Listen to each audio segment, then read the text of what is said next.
When we work with an executive pastor that comes from a ministerial background, their understanding of the facility stewardship initiatives that need to happen is generally on the low side. When we work with an executive pastor that comes from corporate America, they totally get it. Mm. But we need to have a corporate strategy, if you will, of how do we take care of our buildings. Well, we build our church buildings to last for decades. So what are we going to do to take care of that? So when I work with an XP that comes from corporate America, they're like, I can't believe my church didn't have a capital reserve fund. We're starting that right now.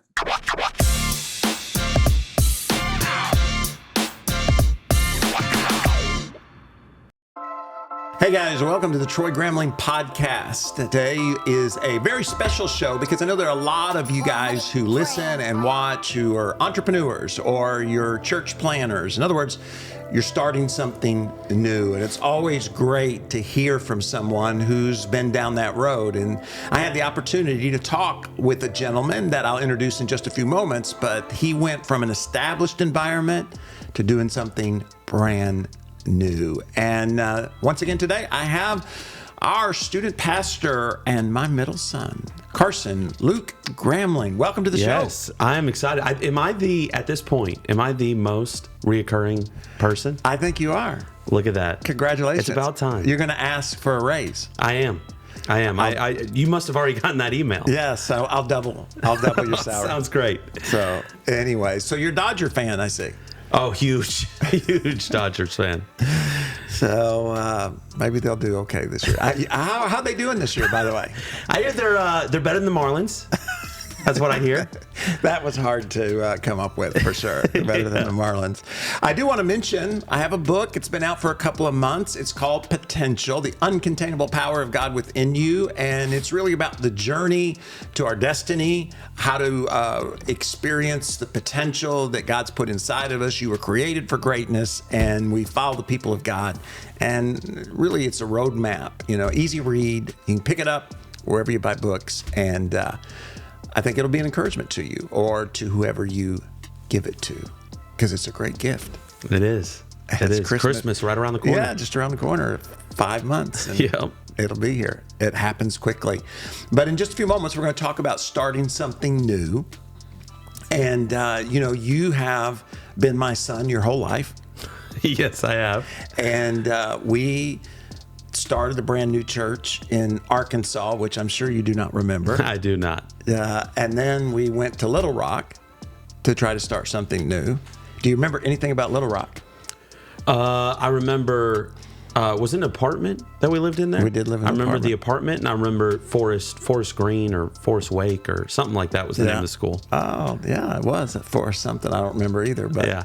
So I remember the school. I remember that. I don't remember anything outside of those two things. Was I alive when you started the church in Paragould? I don't think so. No. Tyler was. Yeah. Because, but anyways, and then we moved here and started a young adult ministry from scratch. And we didn't do that very long before we became the lead pastor. And then of course you've been involved in the student ministry. And so in my, life and in your life from a young child, which is part of the journey. When you think about moving to Little Rock to do something from scratch, and we had all three kids. You were born then, I don't remember, first grade, probably something like that. Bailey was just a few months old, and then Tyler was probably in third grade, something like that. But, you got to think about those things. You're not, if you got a family and you're going to be an entrepreneur or you're going to be a church planner or whatever it is, it's not just you. Right. And it doesn't just impact you. Like you said, you had to go to a brand new school. And that wasn't your decision. It was not. And it was not only was it was a long way from where we did live, but not just a long way in miles. It was a totally different environment. Yeah. Yeah, no, absolutely. It, it's interesting having gone through that as a kid, because what I feel like it allows me to do now is let people know in that process of starting something new that the impact on the family, as long as you bring them along the journey and it's not separate, I don't think it's nearly as severe as people fear it to be. Because there's really no trauma I have when I look back at those times of starting. It was for you and mom, it was late nights and it was, traveling a lot, especially here in South Florida early on. I remember you guys traveling quite often. But there's no trauma from that because we were always a part of the journey. So if there is someone out there who's starting something, I think you can be assured that it's not nearly as detrimental to the family from the perspective of the child. There's no, trauma that I've had to work through from that process. And that's good for me to hear and good for our listeners as well. We had the opportunity to talk to Tim Cool. Can you think of a better name? I can't. I mean, I when I was a kid, I wanted my name to be Steve. Steve. What an interesting. Well, because one, you're too young, but there was this show on television called The $6 Million Man. Yeah, I don't remember that. Yeah, he was an astronaut, and he had a crash, and he got a bionic arm, he got 2 bionic legs, and he got a bionic eye, and his name was Steve Austin. Oh. And so, like Stone Cold Steve Austin? I guess. I always wanted my name to be Steve. But I think Cool would even be a better name. Troy's not a bad name. Well, here's the thing. I have a cousin. My name is Troy Dean Gramling. Yes. And I have a cousin whose name, and he's just a couple years older than me. And we grew up in the same small town. Okay, this town is, I don't know, at the time it was like 12,000 people. Mm-hmm. His name is Troy Dean Gramling. I'm sure that never caused issues. Oh man, I went to college and they said, "You've already got your degree." That sounds great. I said, send it over. I said, "Make me a copy and we'll call it done." But anyways, we got an opportunity to talk to Tim Cool, and he was a part of a company, and then he went and started his own. And we really talked to him about the process of how do you leave well. We talked to him about that, you got to fund it. How do you figure out the finances? It's a conversation I really, really think that you're going to enjoy. So let's go join our conversation with Tim Cool. Thanks, Troy. Great to be here. Well, it's an honor to have you. And you guys are located in Charlotte, North Carolina. Is that right? The corporate office is in Charlotte in the basement of my house. We are 100% virtual, so I've got employees from Seattle to Charlotte. So let's just talk a little bit about what you do, and then we'll kind of go from there. But so tell us what Smart Church Solutions actually does.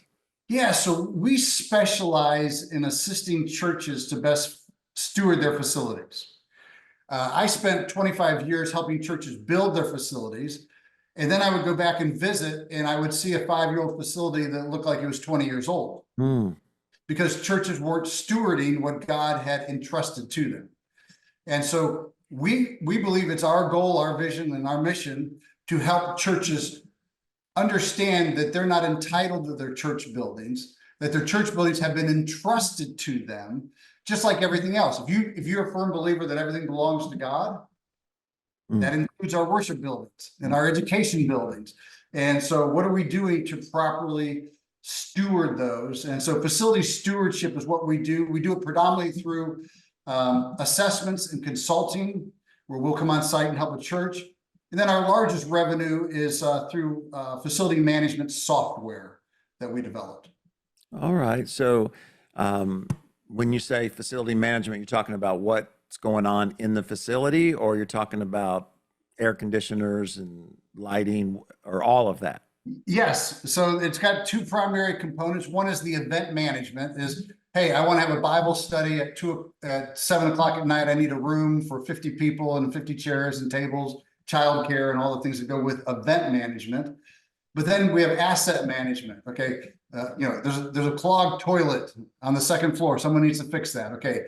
So I've got those kind of things. I need to replace the air conditioning filters. I want to turn the air conditioning on and off when I schedule a room and have it do it automatically through the software instead of having to have, your staff run around constantly and flip switches up and down. So we've tried to make it as efficient as possible because churches, you may not know this, but churches can be cheap at times.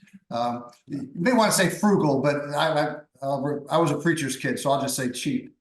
And what we're trying to do is help them not reduce their facility staff, but help them be as efficient as possible with the staff that they have on hand that they can afford, without having to add more people to it, but yet be efficient as if you had the right number of staff.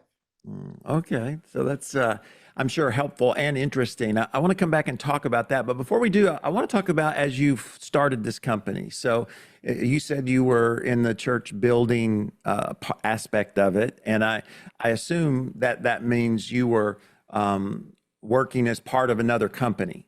Is that true? Yes, correct. Okay, so you see what you see, and you sense that you've got some insights that can help. How do you go through that process of, okay, I'm going to start my own thing? And did the company you were working for, was there tension in that? Because I think a lot of people go through that process where they're working for somebody and then they see an opportunity, but they're not exactly sure how to proceed without, losing the whole relationship as a result of, doing something new. Yeah, so my story is kind of unique. The last year or two of my tenure at the previous company, I was feeling this unrestlessness in my soul that something needed to be done different to serve churches. That restlessness caused me unemployment, unprescribed unemployment on my part. Let's just put it that way. But through that, I really felt like God had put on my heart, okay, there's something else for you.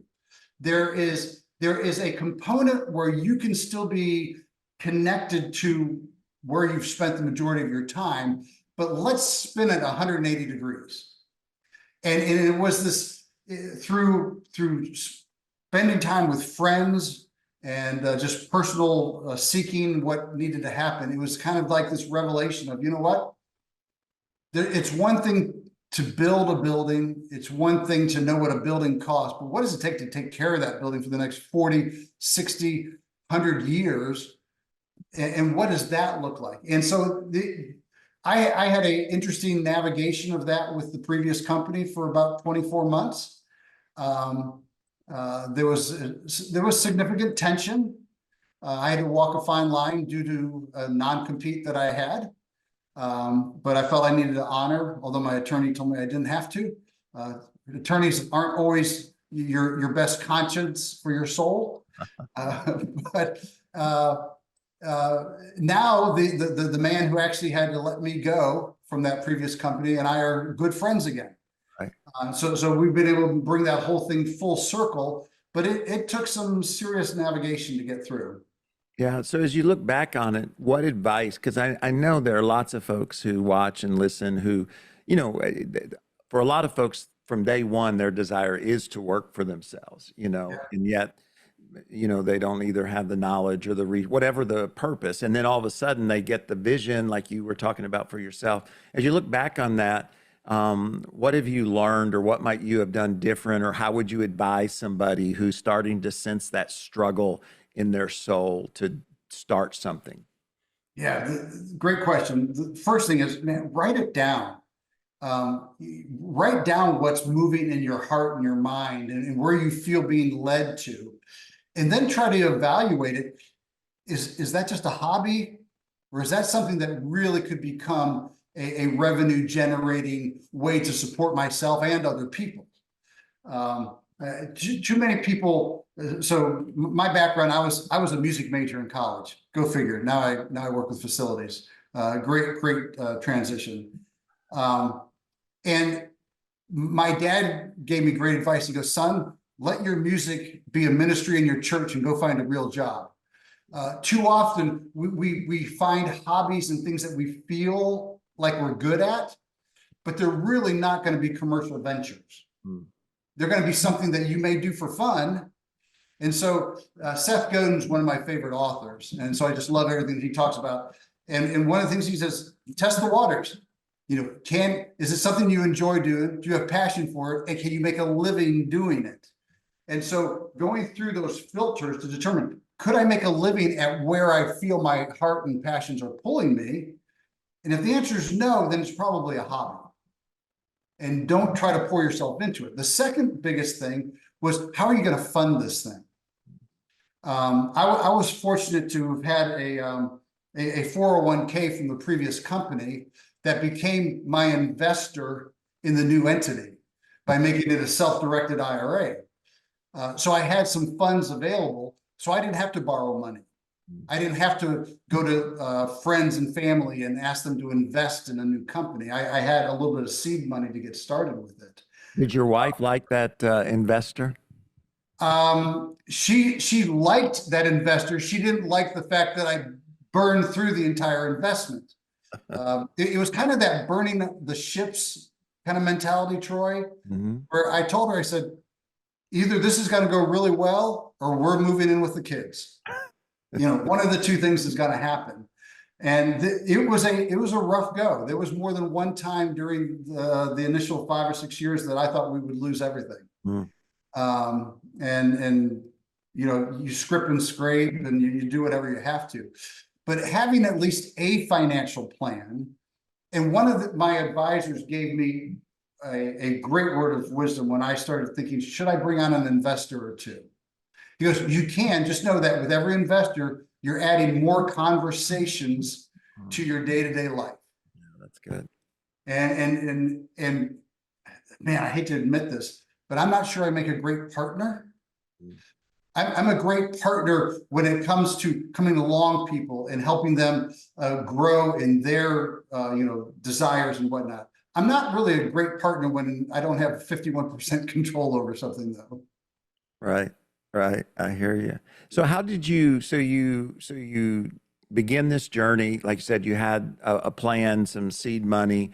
And a lot of times people don't think about the relational side of that, especially if you have a spouse and, that the change is not just, your business card has a different title, but it also has an impact on maybe the level of living and the different sacrifices that have to be made.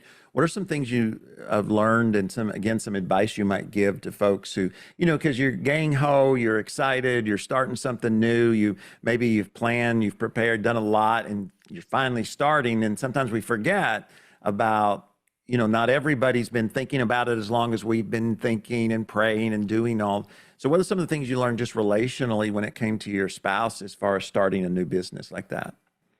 So one of the key things was not scare her. And so there were some things that I didn't share that were better off, not that I was hiding it from her, and it's not that I was doing anything wrong, but there were some things that if I shared every, moment by moment type thing, she would have been totally uneasy. And so I could see, so one of my strengths, if you take Strengths Finders, is I'm very high in ideation and futuristic, which is great for an entrepreneur. It's not great for someone that wants to live in an operational system that is nice and tidy and neat and comfortable. And my wife fits more in that neat and tidy box. And so knowing her is, what could I share with her that she would enjoy the excitement, but not give her the fear of where we were going? I spent a lot of time during those first few years, Troy, with then other business leaders that I had great admiration for. I needed a sounding. I didn't have a board of directors. I had a board of one, and it was me. Right. And I didn't have anybody else. So I looked for other people that I saw that were successful in trying to build that framework around me that could then guide and lead me and give me the wisdom that I need. Give me the understanding of how business works. When you work for somebody versus you're the one that's the rainmaker, you're the bookkeeper, you're the accountant, you're the HR person for yourself. It's a whole different story than, oh yeah, just call HR, they'll take care of that for you. And so I had to surround myself with people that were confidants. These aren't people that I paid. Right. These are people that came around me and that supported me and gave me that boost that I felt like I had a board of directors of people I could call. Now, how important was the first hire that you made? And do you feel that the temptation is to hire that first person too soon or too late, or did you experience any of that with those first hires? Yeah, so our first, so company started in 2009, so 15 years ago. I did not hire my first full-time employee until 2014. So we did a lot of part-timers. We did a lot of contract labor kind of thing. And then I performed a lot of work myself. I was on the road. There was one year I was on 161 flights. Wow. Trying to keep things going. And so my first full-time employee was when I told my wife, we're either going to go all in on this thing instead of me trying to hodgepodge and do, side hustle gigs to pay the bills, or we're going to close it down. And so we hired our first person in 2014 as a full-time W-2 employee. And it was a software developer who I paid him more money than I paid myself, which really made, I don't know if I can say this it made my butt pucker, frankly. To hire somebody and be paying them six figures when I was, scripting and scraping to try to just keep my kids in private school at the time. And so that, it was the right time. If I'd have done it sooner, could we have maybe grown the company quicker? Probably. I don't know that I was ready for it emotionally, and the cash flow wasn't there for it either. Right. And so 2014, we were able to hit a couple of things right off the bat that produced some very large consulting contracts for myself that I was able to say, tell you what, we're going to take that money and we're going to go ahead and hire that person now. And that was very interesting for us to hire that first person. From 2014 until 2021, we grew from a grand total of one person to 7 people. From 21 till, well, actually 22 until now we're up to 22 people, plus 6 contract labor. So it's been this massive kind of growth and thing, and that's been incredibly exciting.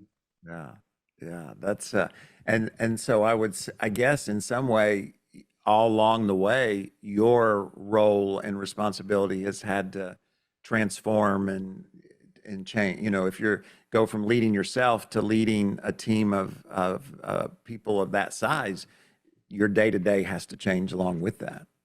Absolutely. So up until about 2022, the company, about anywhere from 20 to 25% of the company's revenue was generated from my personal consulting. And I was on the road and I was helping churches that were planning new buildings. Matter of fact, I came to this small church down in Florida called Potential Church once. You were out of town and your son was preaching. And Danny and I spent a couple days together looking at your facilities. And so I did that. That's why I was on the road so much. But the software side of our business just kept growing and growing and growing to where I was spending 20% of my time on the software and 80% of my time on my consulting, but the revenue was the total opposite. 80% was coming from software, 20% was from revenue. And my son, who's in the business with me, said, you need to fire yourself as a consultant and become a true CEO of the company. Which is what I did in the end of 2022. And we gave up $500,000 of consulting work that I was doing. It just said, hey, I fired all my customers that I was doing consulting with. I said, I'm going to become CEO and I'm going to invest myself in my people, in our scalability, and predominantly our culture. We had already established a really good culture. Matter of fact, we've got our cultural values, and how they see it on a wooden block. Every team member has. And I actually have our team. I had a lady that went on a cruise and took a picture of this on the cruise and said, I'm on a cruise, but I'm still living out my company's values. You've hit a cultural role when your company takes their wooden block on vacation with them. That's right. That's right. And so, yeah, my role definitely had to change from rainmaker and consultant to cultural evangelist and leader and visionary. Well, I got two more questions, and then we'll get into what you guys actually do. But when you, because we live in a romanticized idea of entrepreneurs and starting businesses. You got Shark, what is it? The Shark, Shark Tank. yeah, Shark Tank, all that kind of thing. So, what surprised you most about starting your own business? Great question. Twofold. One is how slow it took, particularly when you're bootstrapped. The second was we picked an industry, churches, Uh-huh. that I should have known because I grew up in the church my entire life, is churches are slow to change. And which has a double-edged sword in our business, because Right. ours is a software model where you pay annually for our software. And so churches are slow to leave the way we've always done it, this 7 words of a dying organization. But then once you do have them, they're really slow to leave you. And so it's kind of a double-edged sword for that. And that just totally took me by surprise. Mm. I wasn't ready for how long it was going to take us to hit critical mass. Right. But now that we've hit it, it's a little easier to maintain critical mass. Oh, that's good. Well, let me ask you one other question. You mentioned that your son works with you. What have you learned, or what advice would you give? Because that happens a lot of times too. You have family businesses, or the family starts, or a couple in the family, or a cousin and an uncle. What have you learned about doing business with family, with relatives? It is an incredible joy to watch your children exceed at their God-given gifts. It is a complete pain in the butt when you've got to hold your family members accountable. Right. And so it is, again, this dichotomy of incredible joy and incredible pain.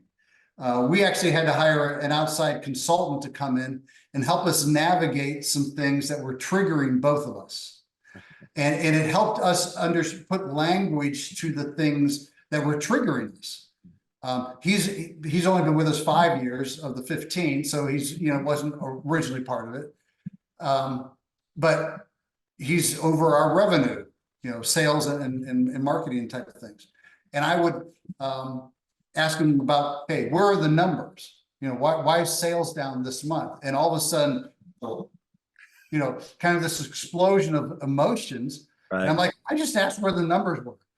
And he read it as, you're putting me down. I'm inadequate. I'm not doing a good job, and this kind of thing. And so we've had to navigate that. And so we've actually gotten to a point, Troy, where texting is father-son. Emails and Slack are boss-employee. And so when it's father-son, it's dad and son. And he calls me dad. When it's email and Slack and team meetings, he calls me Tim. And some people might find that disrespectful that he would call me by my first name, but it is the best way for him to flip that switch mentally to say, I'm talking to the CEO of the company. I'm talking to my boss. I'm talking to someone that we're working on the business on, versus this is my dad. We're going to go out hunting. We're going to go shooting. We're going to go do four-wheeling or whatever it is. And that gave us a tangible way to separate that father-son relationship. That's good. That's good. Sometimes people forget you have to be intentional. Family, we sometimes just kind of let flow, and and then it comes into the business, and then if you operate the same way without that intentionality, it can cause lots of trouble, not only for the business but also for the family as well. So as we talk about what you guys do as far as helping churches be good stewards of their facilities, what are some of the things that churches, maybe without even thinking about it, that they do that you would consider poor stewardship? Yeah, the biggest thing is they don't plan for the future.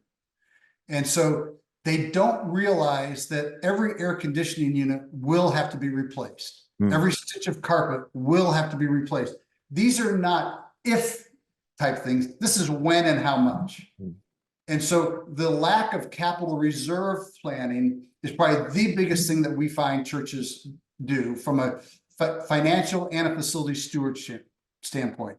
They just don't plan the money ahead for that inevitability that's going to happen. Yeah, no, and I think, a lot of times I think it happens because churches are started often, young in ministry. Like I remember when I started pastoring, even here, I was 33 years old, and we built this building I'm in right now. In my mind, it's the new building, right? But it's 20 years old, and that's all, that's 2/3 of how old I was when I was here. In other words, I hadn't lived long enough to see stuff get old. Yeah, Exactly. So we just bought a new air conditioner. Why think about, we're never going to need to replace it, things that, because I hadn't experienced that in my life. If I had bought the house I lived in, the car, none of that stuff had I really lived long enough to replace over and over. And I think a lot of times churches are led by folks really to just haven't experienced aging. And so they don't think about the reality of if something's going to outlive themselves is going to have to be taken care of and have the resources to replace it. So do you educate, how do you help churches in that area? Yeah, so there's a couple of things that we do. One is we come in and we help assess them to help them show all the things that need to be put into a life cycle system calculator. Also let them see what their deferred maintenance is, because the deferred maintenance is, in my opinion, other than outright sin in a church, is the number one killer of churches. During COVID, we saw this in incredible ways where churches were closing their doors. I was doing assessments on churches that needed to close their doors because they had so much deferred maintenance they couldn't keep them open anymore. And it is a killer of churches. I think it's one of the reasons why the whole multi-site movement has done so well, because churches are taking over those churches that can't afford to take care of their old buildings anymore. Right. And we've assessed somewhere around 50 or 60 million square feet of church facilities in the last several years. And on average, they have $25 to $40 per square foot of deferred maintenance with no plan of how to address that. And they don't have any money set aside for when they're gonna have to replace the next air conditioning unit. And probably as well as anybody, Troy, the least sexy kind of capital campaign is to raise money to replace the roof or an air conditioning unit. And a young millennial or a Gen Z sitting in your worship centers going, you 50 and 60-year-olds should have known this. You should have planned for it. I'm not giving money to help you replace something you should have known about. I'm going to go buy a pair of Tom's shoes and help a kid in Africa. Right. Yeah. It's multi-generational ministry is challenging in that sense. I think even I remember in my own life when it hit me, I'm now responsible for the church. In other words, because growing up, mom, dad, grandma, grandpa, like they thought about giving in the parking lot, and it was easy to make fun of them arguing over, what kind of gravel they were going to have or whatever. But I carried none of the weight of whether the air conditioning was going to work or the roof was going to leak. And I think sometimes, and especially as the younger generation has matured later, in life, to begin to embrace some of the ownership of just the facility itself and how to cast that vision. And because you're equipping them, not just in the area of the church, but in society as a whole, to say, hey, I'm 32.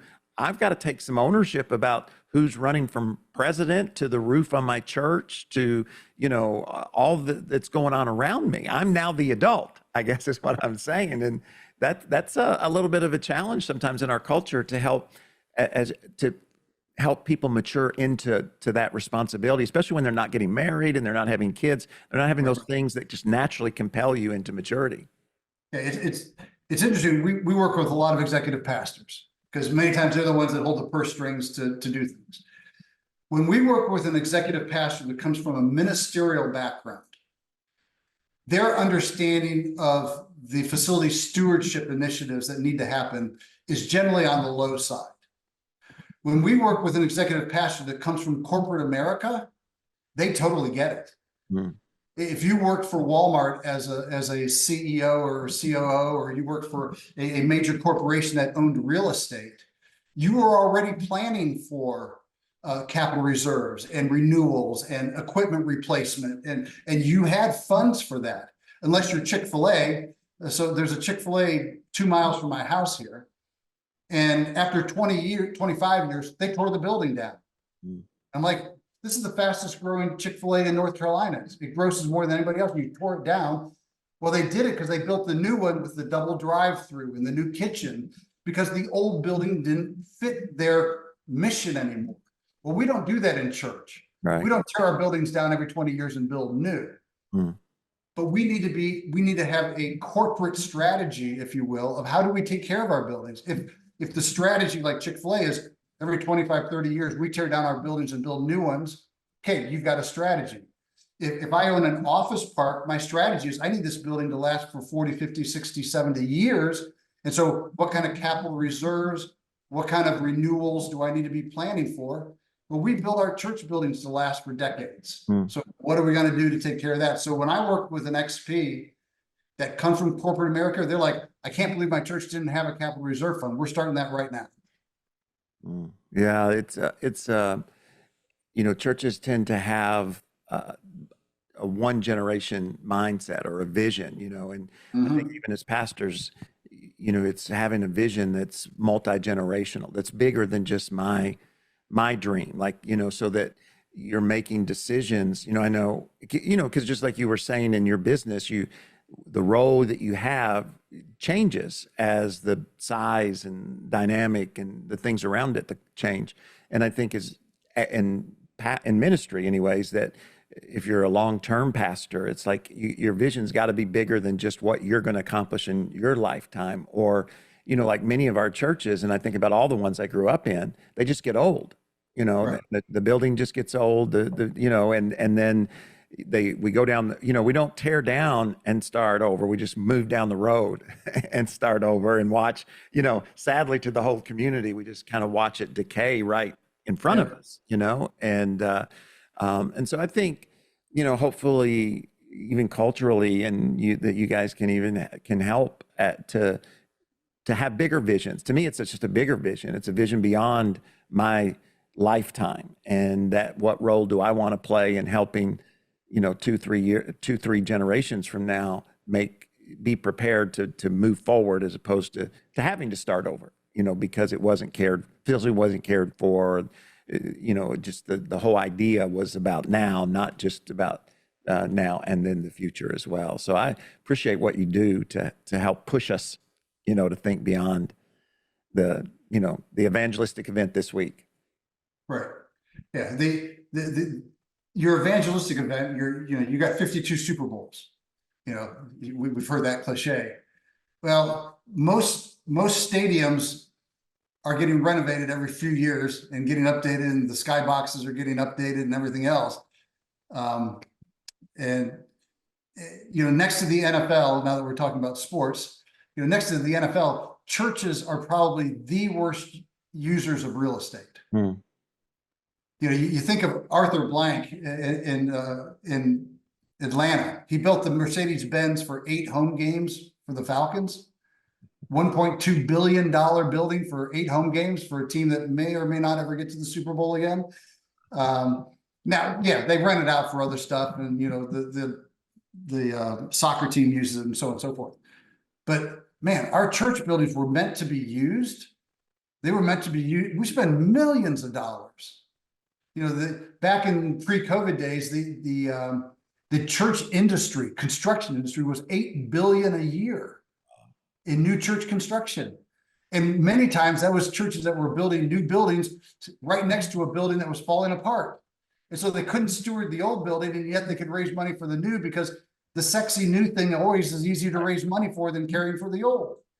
And so, how do we not become Europe with a bunch of old buildings that become nothing more than museums because we failed to take care of them? No, that's good. We're about out of time here, but one of the things that, we've been working through is one of the things as a result of COVID and before, but is people saw the need for Christian education, and which again allows us to get multiple use out of our facility. But also there's a cost in that that's easy to ignore. In other words, the more something's used by the more people, what is the impact of that, so that it can be figured? Because one of the reasons I think that it happens is because we don't figure it in ahead of time. So if we're figuring tuition for the school or the cost of a camp, we don't think about the facility impact. So then we don't have those reserves to do what needs to be done. And so, as we extend to 12th grade and as we start a college and those kind of things, we've really been thinking about, what kind of impact is that going to have on the facility, so we can include it into the cost of what we're doing, not just worry about it when it happens, when it's worn out, because, if you don't plan ahead, rarely is, at least my experience in 30 years of ministry is, money just sitting there saying, spend it. Yeah. I don't know very many churches that have that luxury. No. So I appreciate what you do. I think it's incredibly challenging because you're having to educate along the way. And like you said, it's not the sexy thing, but it allows the sexy thing to happen. And it takes a lot of, as a pastor, that's a lot of weight. Air conditioning is not sexy, but nobody comes if it doesn't work.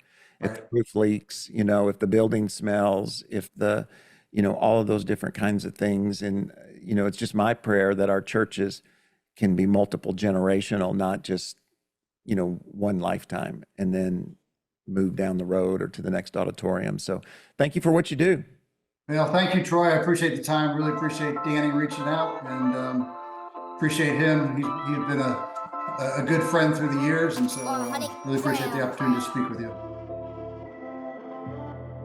That was a conversation I really enjoyed, and because I think so many folks, especially that are listening today, are on that journey. And a lot of times when you start something new, it begins with the family. If maybe your spouse is involved, and if your kids are old enough, they're involved.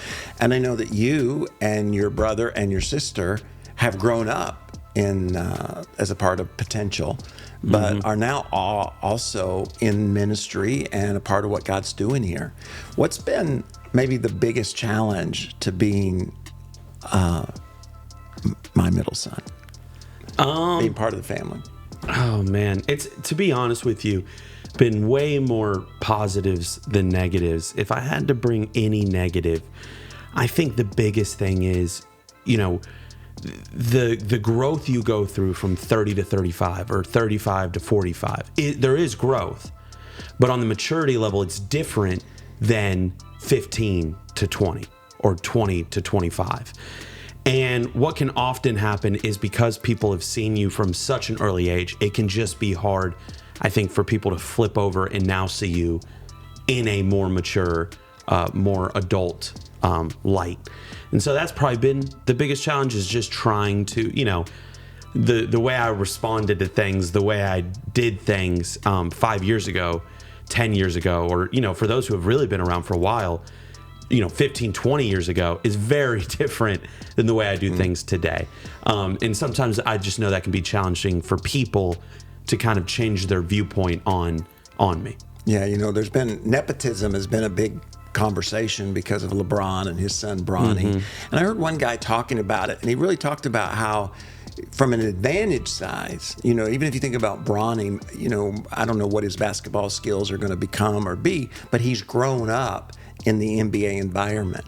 And so that puts him ahead in how to deal with the media, how to deal with a lot of the NBA life. And I think that doesn't mean he'll succeed. It does, but it does mean that on the front end, there's some opportunity there. Yeah, and I'm thinking ministry and business is kind of the same thing. If you grow up in it, a family business or even in ministry, there's a lot you get to see, you get to experience. There's a lot you get to know that someone who doesn't grow up in it has to take the time to learn.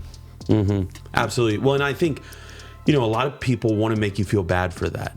And so one of the learnings for me is to not feel guilty about that, about the fact that I do have opportunities that maybe others don't. I do have advantages that others don't. Be aware of it.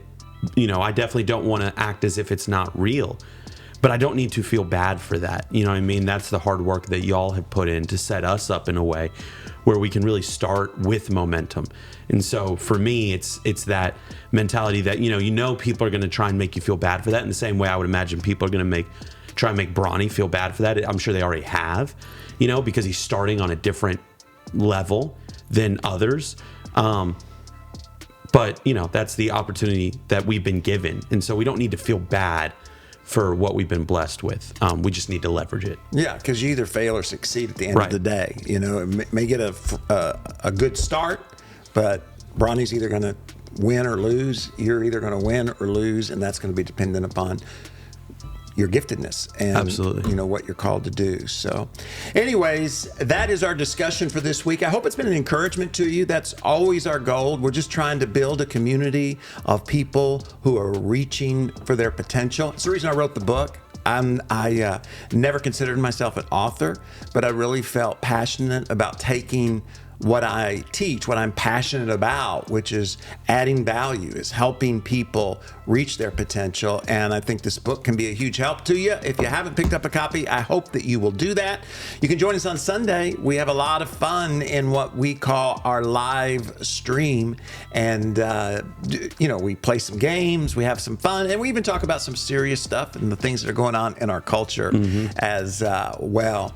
Be sure and pass this along. I'm sure folks who've just started something or they're trying to figure out how to start something, and I'm sure this episode can be an incredible encouragement to them. If you haven't subscribed, it does make a difference. Algorithm is king on the podcast apps as well as YouTube, and hit the bell, because we're going to be doing some live streams as well in the future. I'm glad you tuned in today. I hope you have an amazing week, and we'll see you next Thursday right here on the Troy Gramling Podcast. God bless.